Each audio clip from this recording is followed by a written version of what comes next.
Abunutan daw kami. Yan ang reaction ni Senator Amy Marcos sa issue ng di umano ay pork barrel sa 2026 GAA, allocables and her baseless insults and untruthful criticisms against the Senate Blue Ribbon Committee, which I chair. Either Senator Amy thought na piluka yung buhok ko or she was insinuating na bakla ako.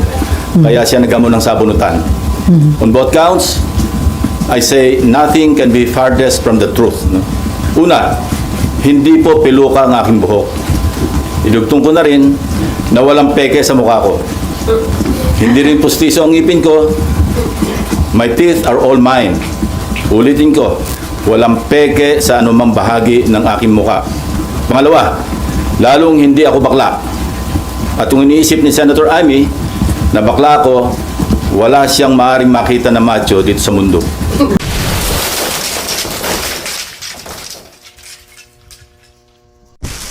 Or anyway, please don't get me wrong. I have nothing against homosexuals. It is their choice and I respect them for that. But as far as I'm concerned, kahit hindi ako kagwapuhan, para sa akin, masarap pa rin na maging tunay na lalaki. At tulad ni na Tito Soto at Kiringo Hunasan, macho din po ako. Lalaking lalaki. Period. End of discussion. On Monday, January 19, we will resume the Blue Ribbon Committee hearings to further clarify some issues surrounding the flood control anomalies. Hence, we would like to know more about the so-called Cabral files. Not necessarily from Congressman Leandro Leviste, although he is most welcome to attend and participate in the hearing. In fact, we're also sending an invitation to the Speaker of the House of Representatives.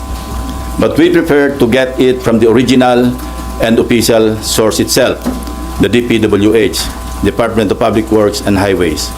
In this regard, we are issuing a subpoena duces tecum to Secretary Vince Dizon with the end in view of consolidating all the files, including but not limited to what the late Undersecretary Cabral left before she died, and which are confirmed to be in the possession of the department and which the Blue Ribbon Committee needs to further enhance our inquiry and investigation. Nag-usap na kami ni Secretary Vince tungkol dito last Monday at kung ano-ano mga files at dokumento ang kailangan namin. In relation to this, I received reliable information that former DPWH Secretary Manuel Bonoan deliberately submitted to Malacanang incorrect grid coordinates of thousands of flood control projects all over the country which form part of the Sumbong sa Pangulo website.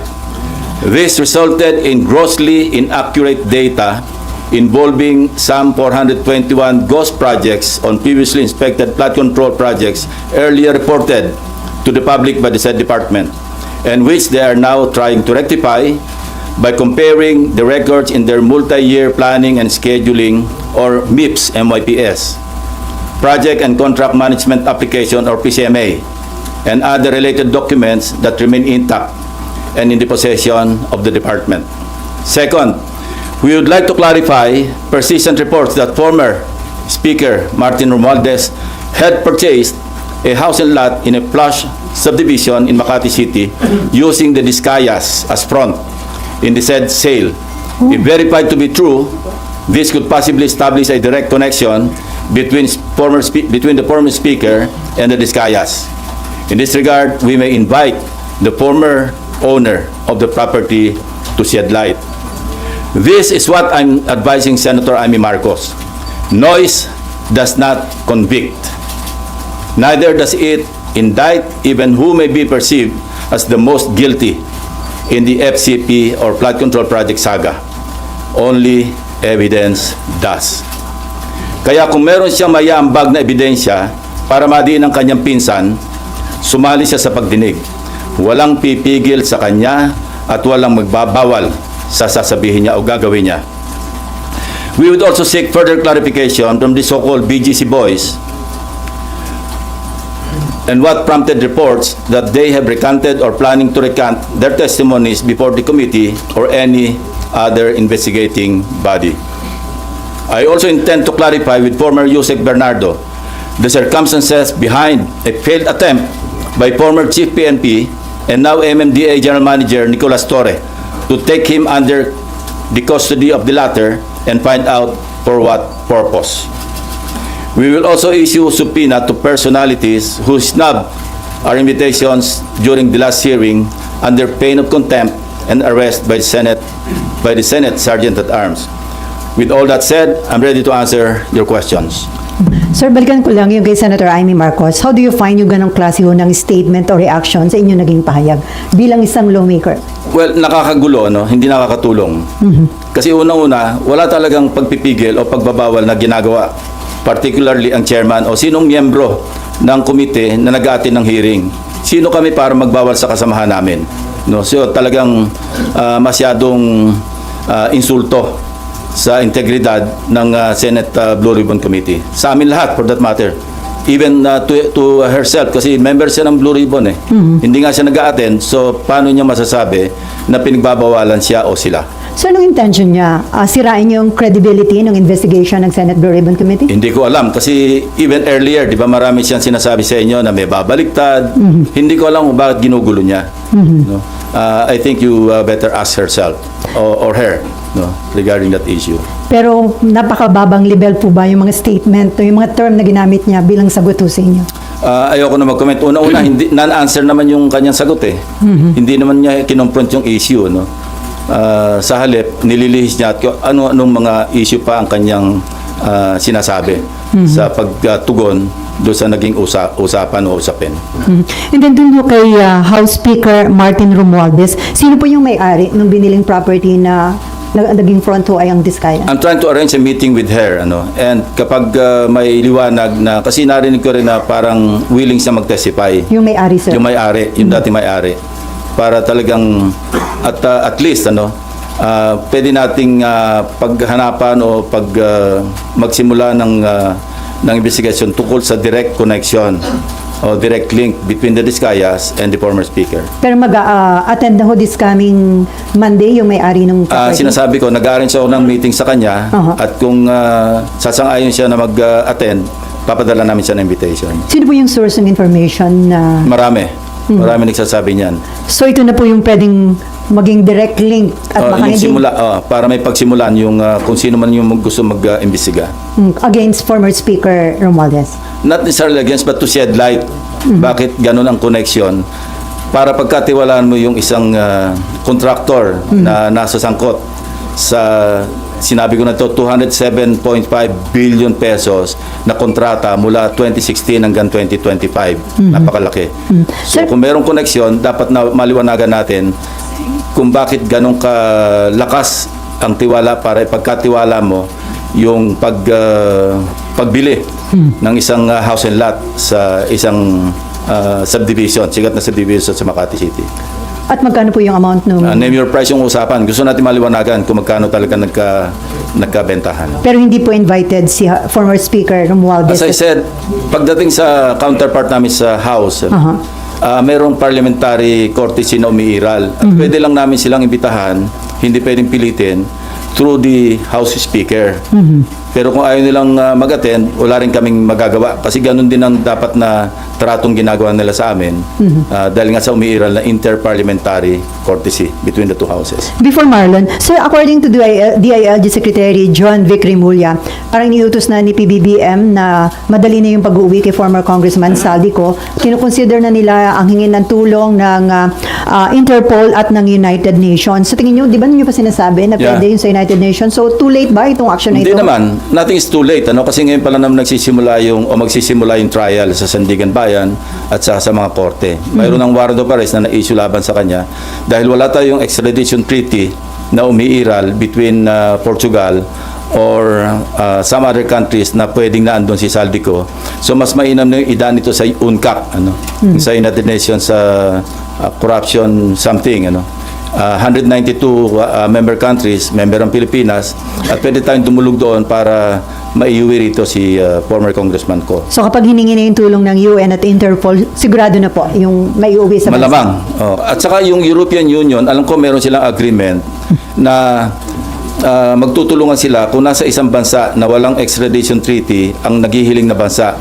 pwedeng dalhin doon sa bansa na kung saan may umiiral na extradition. Maraming paraan. Interpol, dahil kung nasa red notice list, pwedeng dumulog din doon para kung maaresto, maipadala rito. Not necessarily through extradition. Although mayroon din ako narinig ng instruction na mag-apply na o kaya magsagawa na ng preliminary talks with Portugal para magkaroon ng extradition treaty. Although long shot yun. Kasi aside from the executive department initiative, dadaan pa yan sa ratification sa Senado. So, ang easiest way, sir, hingin ng tulong ng UN at saka ng Interpol. We can do it simultaneously actually. Kung ano yung mauna at yung mas maina, mas effective, edi yun na yung pairalin. Okay, before Marlon, ihabol ko lang. According to the lawyer of Alcantara, he is not recanting his prior statement. False and misleading daw po yung nag-circulate online na magre-recant yung BGC boys. So sir, ano yung possible din talaga na may mga puwersa o influential people na kumakausap sa kanila? Yun ang To gusto natin convince them? malaman. Sa kabila ng pagtanggi ng abogado ng kampo ni Alcantara, no? Gusto pa rin din natin malaman ano yung may mga attempt ba na nangyari para sila'y mag-recant. At kung meron, sino? At kung sino, bakit? Kaya ganun pa rin, gusto pa rin natin maliwanagan yung istorya behind the reports na nag-recant na o nagpaplano mag-recant. Sina Alcantara, si Bryce Hernandez. Kaya ipapatawag uli natin sila, yung BGC boys, para marinig mismo sa kanila, para ma-record ng Blue Ribbon Committee ano yung naging dahilan kung bakit lumabas yung ganito mga reports. Pero may info ho ba kayo na may nag-a-attempt talagang kausapin sila to convince them to recant? Well, that's normal for the camp of those being implicated na makipag-usap kasi yun ang mga iniisip nilang pwedeng magpabagsak sa ebidensya laban doon sa mga na-implicate. Normal lang yun. Gusto natin maliwanagan, although sinabi ko na rin na hindi stand-alone yung kanilang testimonies kasi pwede itong maibangga doon sa mga other corroborative documentary evidence pati ibang testimonya ng ibang testigo. So, pero siyempre may epekto yun maski paano doon sa ebidensya. Lalo na sa pagdating sa trial kasi guilt beyond reasonable doubt ang threshold. No? Sa pagpapile ng kaso, yung probable cause o yung sinasabing reasonable certainty of conviction, medyo mababa yung threshold. Pero pagdating sa husgado, napakabigat nun. Guilt beyond reasonable doubt ang kinakailangan. So, lahat ng ebidensyang kailangan maisalang sa korte, kailangan nandoon. So, still, kailangan pa rin na naandyan yung matibay na testimonya ng mga sina Alcantara, Bryce Hernandez, JP Mendoza para talagang masolidify yung kaso sa korte. At sila nandito pa rin, sir, sa Senate custody. Nandiyan pa rin sila, So kung meron man nakikipag-usap, possible ba yun kung nakadetain sila? Hindi naman kailangan direktang kausapin sila. Pwedeng sa Lawyer to lawyer. Okay, Marlon, and then Amean. And then Amor. Sir, yung former secretary mo naman, sir, yung information, sir, niya na intentionally mali yung sinabit niya or Yes, very reliable. for may witness, sir, na harap to testify on that. Meron. And what do you make of that, sir? Well, deliberate. Ibig sabihin, no-cover up niya talaga. Kaya looking back, naalala ko, meron siyang binanggit tungkol sa ilahad ko sa aking privilege speech doon sa nauhan. Ang sabi niya, maliraw yung grid coordinates. Although sigurado kami kasi personal naming pinuntahan ng teams namin yung mismong ghost flood control project. At nakausap mismo yung barangay chairman, mga tao doon, na talagang merong nakalaan na proyekto na hindi nagawa. No? So, doon pa lang, kasi nag-flashback sa akin yun eh. Kaya pala, sinasabi niyang ang grid coordinates daw mali. Yung pala, nasa utak niya, alam niyang minali niya. Hindi naman kami, kasi at that time, sa privilege speech ko, wala pa naman yung sumbong sa Pangulo website eh. At least yung first privilege speech. So, nag-rely kami sa sarili naming sources. But eventually, I think sa second namin, nag-rely kami sa sumbong sa Pangulo. So, ganito kasi yung istorya. Ang unang report, 421 out of 8,000, di ba? So, yun, bloated yun. Why? Because when the AFP, yung composite team or teams ng AFP, PNP, yung DepDep, kung pupunta sila sa isang lugar para mag-inspeksyon ng suspected ghost flood control projects at mali yung grid coordinate, siyempre wala sila makikita ng project. So, i-report nilang ghost yun. So, ang outcome, masyadong bloated yung 421. So substantially, lower dapat yung bilang ng ghost flood control projects. Yun ang naging resulta noon. And the DPWH is now trying to rectify by comparing yung multi-year planning and scheduling. Kasi yun yung nasa plano, alam mo, multi-year. Compare yun sa PCMA, yung sa monitoring. Pagka nagtugma, yun talaga yung grid coordinates. So yun ang ginagawa nila ngayon. At merong isusupina namin doon sa STECOM, tulad ng sinabi ko kanina, yung DPWH. Nag-usap na kami ni Secretary Vince Dizon tungkol dito.